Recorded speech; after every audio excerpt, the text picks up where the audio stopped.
Olá, tudo bem? Eu sou Antônio Magron, especialista em gerenciamento de estratégia do desenvolvimento regional sustentável, os ODS, e mais especificamente a Agenda 2030, trazendo a teoria à prática. E eu gostaria de conversar com vocês agora sobre os ODS. São 17 Objetivos de Desenvolvimento Sustentável, são 169 metas mundiais e nós precisamos detalhar. E gostaria de mostrar para vocês e discutir sobre a possibilidade de nós colocarmos em prática cada uma dessas práticas, cada uma dessas metas mundiais. E gostaria de começar então com o ODS 1. O ODS 1 fala sobre a erradicação da pobreza. Especificamente diz que nós devemos acabar com a pobreza em todas as suas formas, em todos os lugares. O ODS 1 tem 7 metas mundiais. A meta número 1 diz que nós temos que, até 2030, erradicar a pobreza extrema para todas as pessoas em todos os lugares, atualmente medida como pessoas vivendo com menos de $1,25 por dia. Meta número 2. Até 2030, reduzir pelo menos a metade a proporção de homens, mulheres e crianças de todas as idades que vivem na pobreza em todas as suas dimensões, de acordo com as definições nacionais. Meta número 3. Implementar em nível nacional medidas e sistemas de proteção social apropriados para todos, incluindo pisos, e até 2030 atingir a cobertura substancial dos pobres e vulneráveis. Meta número 4. Até 2030, garantir que todos os homens e mulheres, particularmente os pobres e vulneráveis, tenham direitos iguais aos recursos econômicos, bem como acesso a serviços básicos, propriedade e controle sobre a terra e outras formas de propriedade, herança, recursos naturais, novas tecnologias apropriadas e serviços financeiros, incluindo microfinanças. A meta número 5 diz que, até 2030, devemos construir a resiliência dos pobres e daqueles em situação de vulnerabilidade, e reduzir a exposição e vulnerabilidade destes a eventos extremos relacionados com o clima e outros choques e desastres econômicos, sociais e ambientais. A meta número 1A, que corresponde à meta 6, diz que nós devemos garantir uma mobilização significativa de recursos a partir de uma variedade de fontes, inclusive por meio do reforço da cooperação para o desenvolvimento, de forma a proporcionar meios adequados e previsíveis para que os países em desenvolvimento, em particular os países de menos desenvolvimento relativo, implementem programas e políticas para acabar com a pobreza em todas as suas dimensões. A meta 1B, que corresponde à meta 7, estabelece que devemos criar marcos políticos sólidos em níveis nacional, regional e internacional, com base em estratégias de desenvolvimento a favor dos pobres e sensíveis a gênero, para apoiar investimentos acelerados das ações de erradicação da pobreza. Mas como é possível, então, identificar o que é pobreza? Então, nós sabemos que dos 8 bilhões de pessoas que moram nesse planeta Terra, grande parte, já vive em extrema pobreza. Tem muitas pessoas nesse mundo que vivem com menos de $1,25 por dia para se manter, para se alimentar, para sobreviver, enfim. Mais de 1/3 da população corre esse risco de ficar na extrema pobreza. De que forma, você que está nos assistindo, como você imagina erradicar a pobreza atendendo essa primeira meta dos ODS, a meta 1, que é até 2030 erradicar a extrema pobreza? Então, você pode, na sua realidade, identificar, fazer um levantamento de quanto da sua comunidade, da sua cidade, da sua localidade vive na extrema pobreza e trabalhar com foco em ações específicas para combater essa questão. Alguns exemplos. São necessários desenvolver alguns programas de atendimento à população em situação de vulnerabilidade e risco social, ou seja, a proteção da família, da maternidade, da infância, da adolescência e da velhice. As pessoas com deficiência e com restrição de mobilidade, temporária ou permanente, priorizando aqueles mais carentes. Então dá para a gente imaginar que em todas as comunidades existem pessoas com essas características. Então o que é preciso fazer então? Sugestão: elaborar um mapeamento, um diagnóstico, estudo atualizado sobre território municipal, apontando situações de vulnerabilidade social, física e moral. Quantas pessoas vivem dentro da sua comunidade que estão enquadradas dessa questão de situação de vulnerabilidade social? Você sabe? É necessário então que se faça um diagnóstico, levantamento.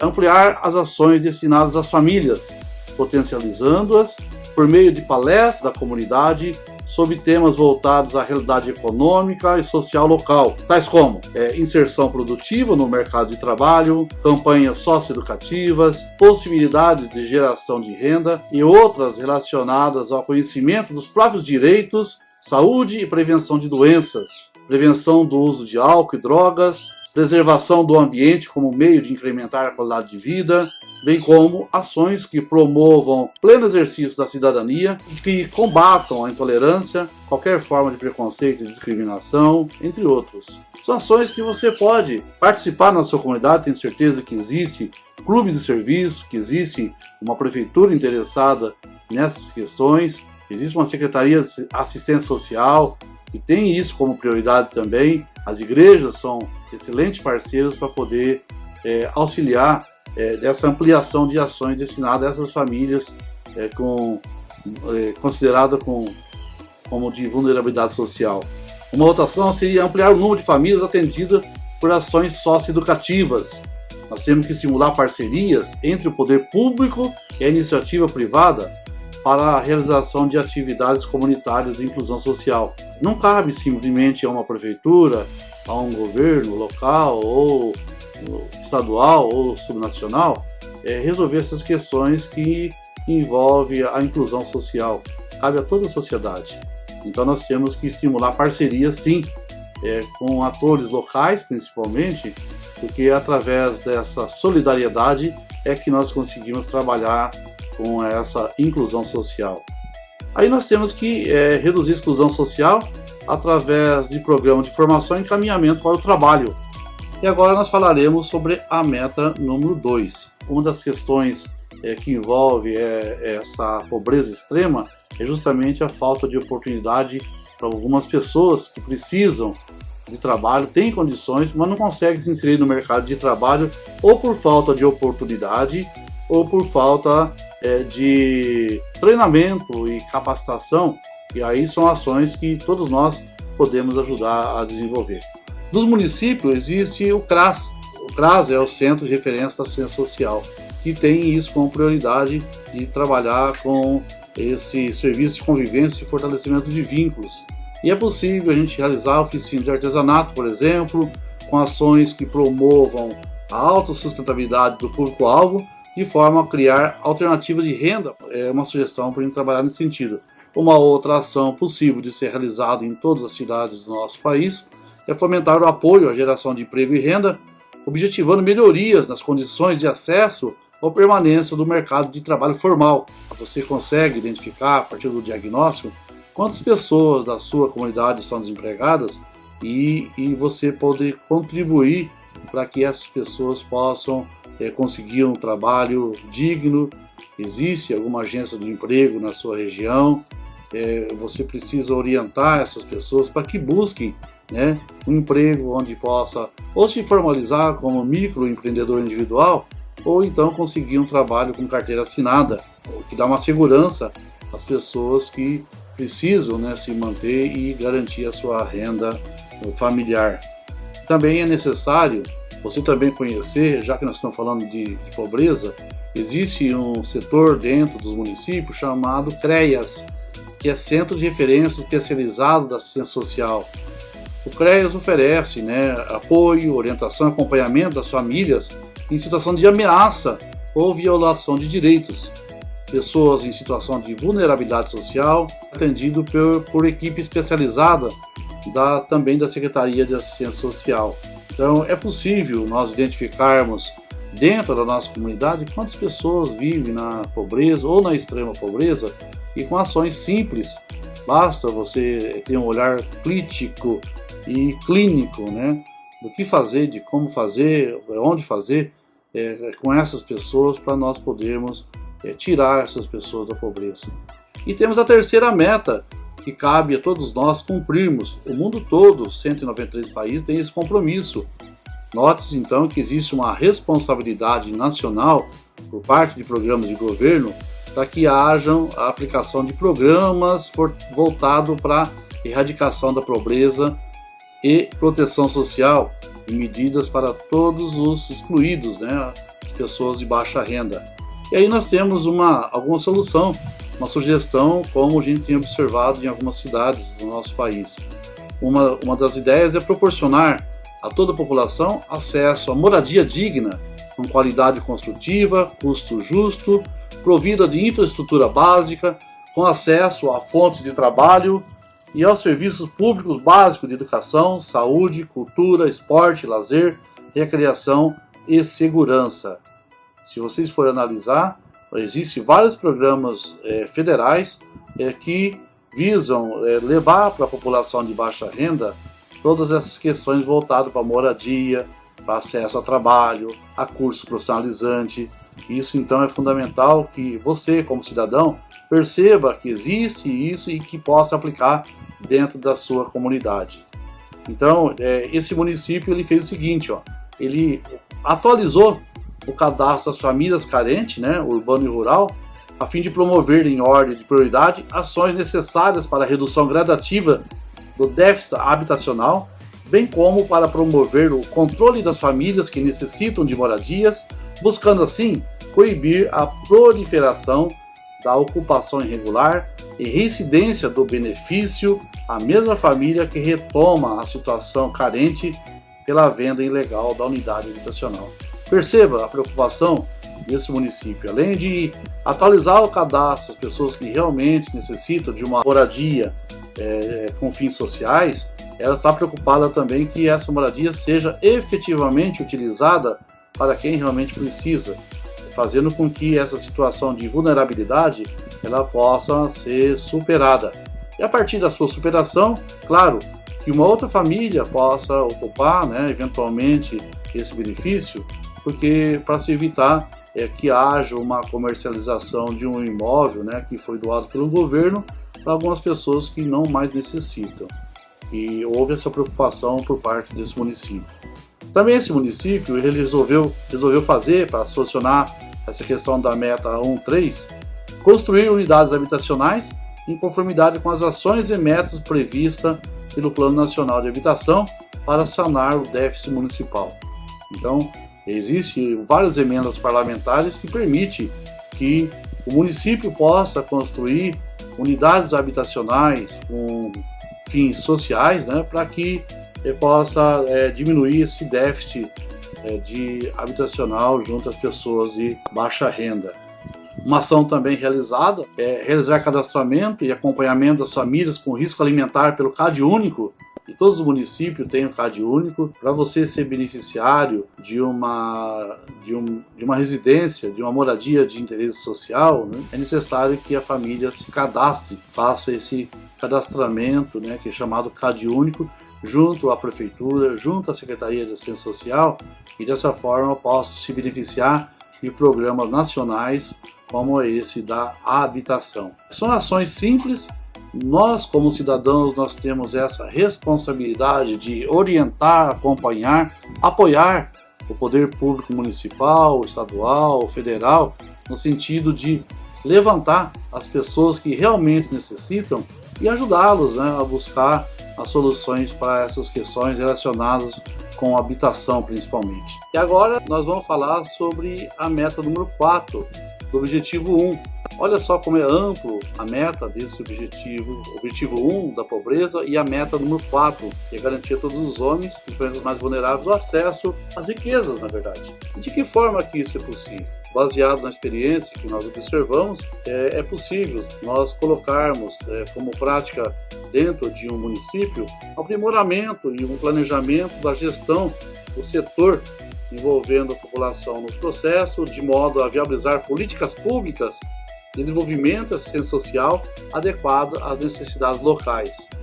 A sociedade precisa e deve participar da organização dessas políticas públicas municipais, principalmente porque nós estamos falando de inclusão social e nós não devemos deixar ninguém para trás. E alguns municípios têm feito da seguinte forma: cadastramento de todas as entidades governamentais e não governamentais que prestam serviço no âmbito de assistência social, dos conselhos municipais de assistência social e dos direitos da criança e adolescente, facilitando acompanhamento, avaliação e o monitoramento das ações realizadas, visando padronizar ações de âmbito governamental e não governamental e garantir a qualidade dos serviços prestados.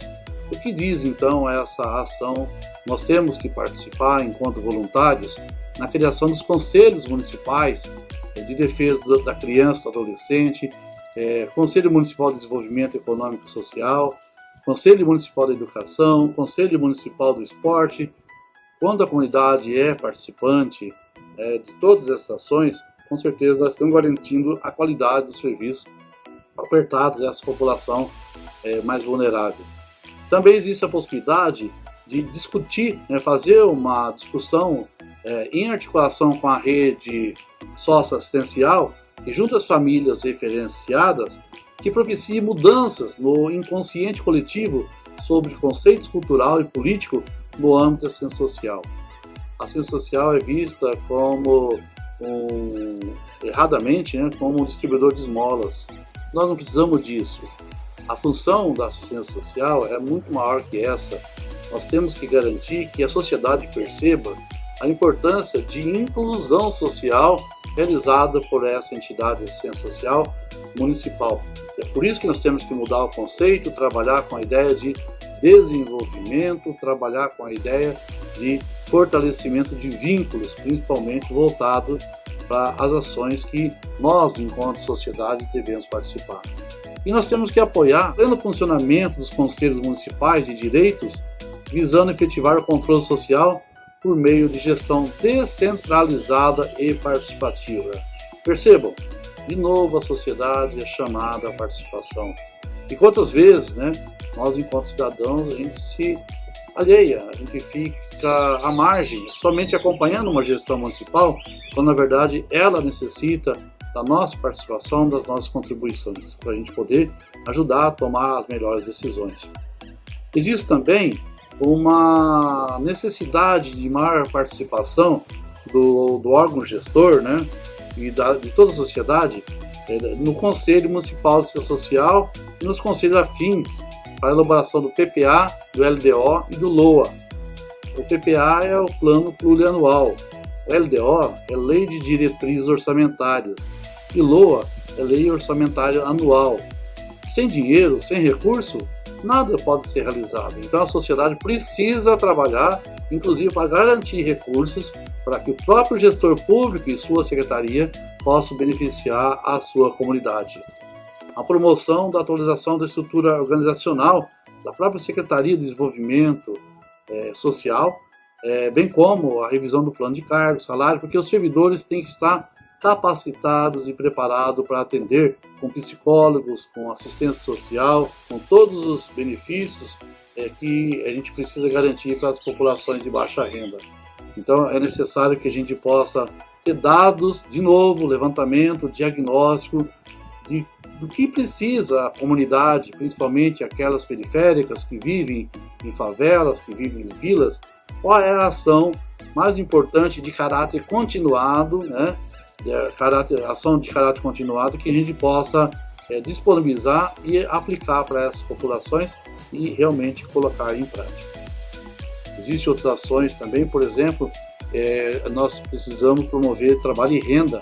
E por que não nós nos organizarmos também junto com o SEBRAE Nacional, dentro de um programa que o SEBRAE tem chamado Cidade Empreendedora, onde é possível nós formalizarmos e treinarmos empreendedores individuais, os famosos MEIs, o microempreendedor individual, para que eles possam ter o seu próprio negócio, possam garantir a sua assistência médica, assistência social, sua aposentadoria, e possam emitir nota fiscal, e aí sim se incluir como cidadão.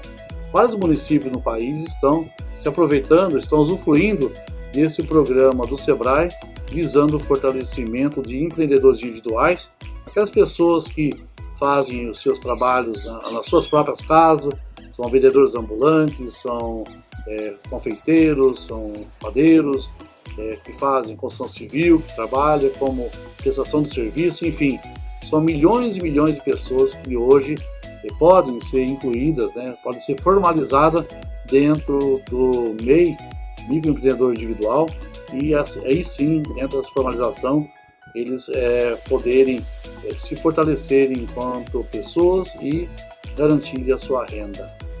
E nós estamos falando aqui do objetivo 1, meta número 5. Na sua comunidade, existe algum equipamento apropriado, alguma instalação para acolher essas pessoas sujeitas a essa intempéries, uma tempestade, acontece uma coisa, tem um ginásio de esporte apropriado, tem estrutura física, tem um centro de convivência para idosos, tem instalações, fazer algumas ações específicas com esse foco para eliminar esse risco, que sofre uma grande parte da população, principalmente as mais vulneráveis, relacionada com alguns intempéries, algo voltado aí para algum desastre natural ou econômico. Então nós temos que assegurar algumas instalações físicas, equipamento apropriado e necessário para o exercício das atividades de desenvolvimento e assistência social. Então nós precisamos primeiro ter uma estrutura apropriada para tudo isso. Garantir a conservação permanente dos estabelecimentos públicos de assistência social por meio de reformas, ampliação, construção e aparelhamento dos espaços que desenvolvem a política de assistência social, bem como por meio da manutenção dos veículos utilizados pelo setor. Então percebo que o município tem que estar com a sua aparelhagem, com seus veículos, com as suas estruturas preparadas para receber as pessoas que necessitam de apoio. Então, mais do que nunca, nós temos que estar juntos enquanto sociedade para fazer esse tipo de atendimento às populações de baixa renda. Também nós temos que prestar um atendimento, uma atenção especial aos idosos da comunidade. Uma atividade lúdica, recreativa, a saúde. Nós temos centros de convivência para idosos em diversos municípios e os nossos idosos precisam desse tipo de atenção, precisam desse voluntariado da sociedade. Lar dos velhinhos, existe alguns asilos, que é importante. Algumas praças que a gente pode disponibilizar com ambiente adequado, com bancos, com mesas para que os velhinhos possam se reunir em época de pós-pandemia, naturalmente, que possam ter condições dignas de vida, para que possam jogar um carteado, que possam jogar uma dama ou qualquer outro tipo de esporte, E isso nós temos que garantir que haja espaços públicos adequados. Aí tem mais um objetivo, o DS 1A. Como cidadãos, nós temos que saber que existe, por parte do governo federal, do governo estadual, recursos disponíveis para que seja aplicado junto às nossas comunidades, que sejam efetivamente aplicados através de programas desenvolvidos pela Secretaria de Assistência Social e outros afins, para que a população de baixa renda tenha todos esses benefícios garantidos. Então nós temos que garantir recurso financeiro para os projetos, as oficinas, cursos profissionalizantes, e todos os municípios têm esse acesso. O que nos falta realmente é fazer com que isso possa ser colocado em prática de uma forma mais garantida. Então o governo local ele precisa captar novos investimentos através de parcerias locais e até estaduais, federais, e fazer com que isso possa beneficiar a população mais carente. Então existe uma necessidade de elaboração de um plano de desenvolvimento econômico sustentável, levando em consideração a vocação agrícola do município, privilegiando, fortalecendo os elos da cadeia produtiva, desde a produção até a comercialização, exploração sustentável dos recursos naturais da região, aproveitamento do potencial produtivo local, tanto no que se refere aos recursos humanos, quanto à produção agropecuária e agroindustrial existente. E é necessário uma articulação entre os agentes econômicos do município, os bancos, as cooperativas de crédito, precisam estar trabalhando com esse foco. E tem mais um objetivo, mais uma meta, a meta 1B. Então, mais uma vez, enquanto sociedade, nós temos a obrigação de conhecer quais são, essas políticas públicas voltadas para a erradicação da pobreza, porque é necessário que a gente possa ajudar o poder público municipal e até a sociedade civil organizada para que a gente possa ter uma equipe técnica, ter pessoas capacitadas e compatíveis com a demanda de serviço do município. Então, mais do que nunca, se torna necessário a capacitação de agentes públicos e voluntários para que a gente possa trabalhar em apoio à rede socioassistencial dentro da perspectiva do Sistema Único de Assistência Social, SUAS. Então, é uma atividade que envolve a participação de todos nós enquanto sociedade civil. A responsabilidade pertence a todos. Essas são as metas previstas dentro do objetivo 1. Quantas outras coisas nós podemos fazer para erradicar a pobreza, não é verdade? Sendo solidário, participando de grupo interessado em promover o bem-estar social, fazer a filantropia, trazer essas pessoas para uma vida digna, saudável. Então a nossa missão enquanto cidadão é fazer com que possamos todos juntos construir um mundo melhor para todos.